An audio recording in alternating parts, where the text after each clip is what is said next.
All right, so why Americans don't vote continued? Well, another reason is decrease in social connectedness and citizen involvement, right? Less participation in citizen organizations, church groups, political groups, right? Just things that make one feel connected to the rest of society, right? Less participation in community-oriented endeavors. Generational changes. So you might have active generations, politically active generations replaced by less politically active generations, for example. But this is a big one, this kind of decrease in social connectedness, right? This sense that, let's say when you do participate in these organizations, right, you might grow a sense that, thinking beyond oneself is important, right? That community organizing is central, and so on. These are just examples, right, of potential things that come out of when you actually are meeting up with other people to organize in your community. Okay, so this goes from 1984 to 2020 and split up by racial groups, highlighting turnout by race, right? Turnout by age. So this highlights white folks and followed by black folks. It looks like it's gone back and forth and toggled between black and white voter participation. Right? You can see this here. Hispanic folks are in this lime green here, and other folks listed in this purple here. So this broken up by these racial ethnic groups, turnout by age. So we have this blue line here at the bottom representing 18 to 29 year olds, followed by 30 to 44 year olds, by 45 to 59 year olds, by 60 plus. So we see that older folks are more likely to turn out. Right, that's what we're seeing here.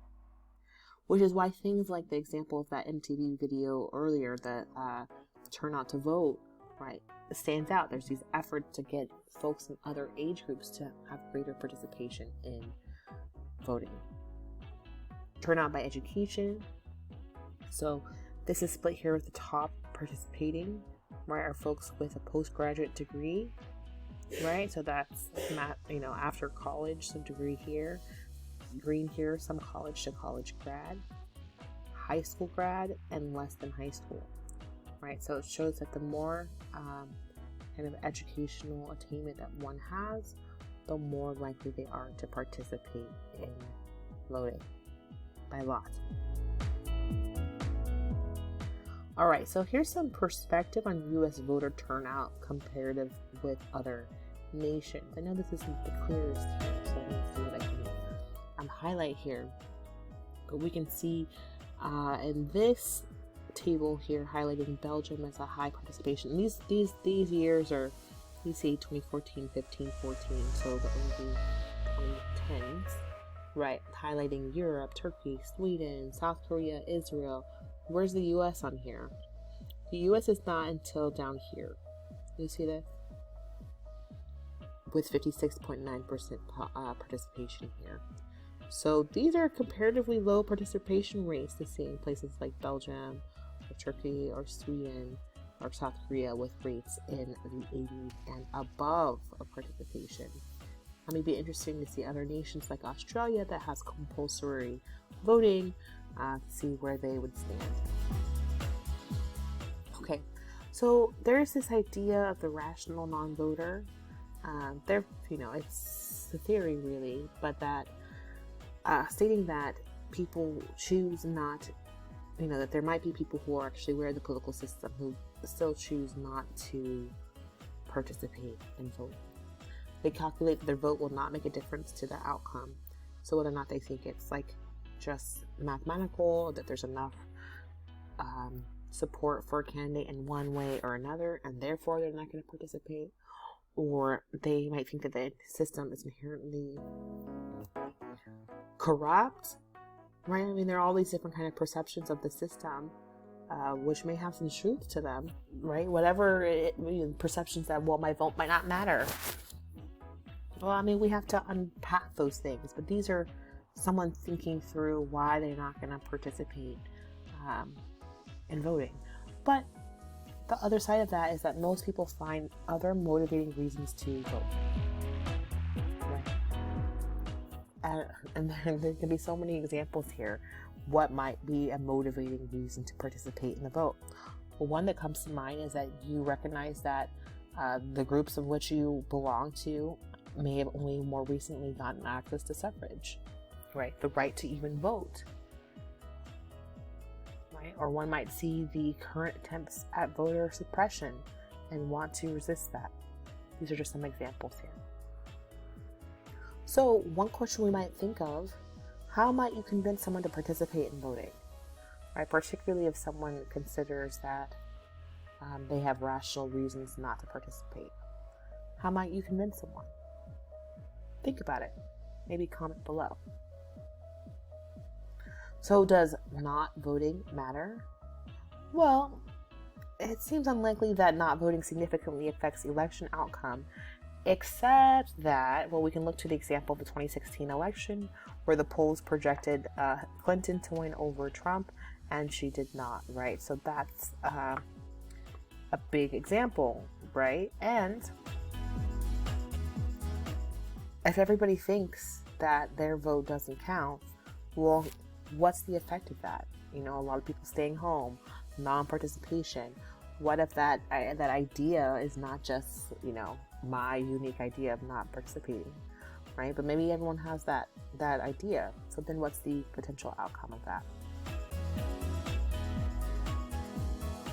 So some argue that low voter turnout has serious consequences for democracy, like serious consequences, okay? So one thing is that the legitimacy of an election can be called into question if few people actually participate, right? So, oh, this isn't about election or so forth. One thing really, another reason is, besides questioning the legitimacy of few people participate, is to really question, like, well, what does it mean to have a democracy? I mean, is democracy about representation of the people? And sure, we live in a democratic republic, right? Such that we don't all vote. We don't have a direct democracy here. We select people to then represent us on our behalf. Even still, the big part of it is that it's dictated by our participation. So you have to ask yourself, do you have to participate, or do more people have to participate in that to have a more democratic perspective, a more democratic society, right? What are the implications of non-participation in a democratic society?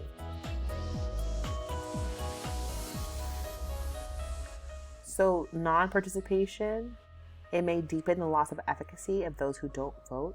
So it really might affirm that idea that I don't have an impact, that I'm not changing my community or whatever, right? It might be an affirming practice. Well, I don't participate, and then you're like, yeah, you see, my participation doesn't matter, right? It might continue to deepen that sense of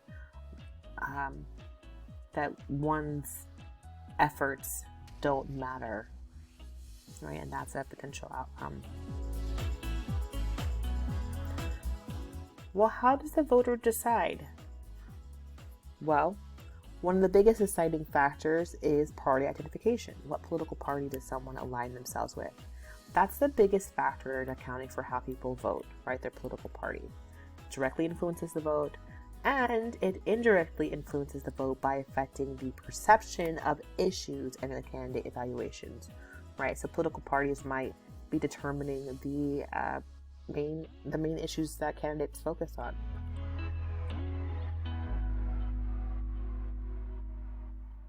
The candidates also matter to voting, right? So voters form clear opinions about candidate qualities, everything from whether or not their perceived intelligence to their perceived attractiveness. So voters perceive differences between candidates on issues and how they believe they would handle the presidency, right? So that is a big read of, okay, how will I support this candidate? Could they be a good president? Okay.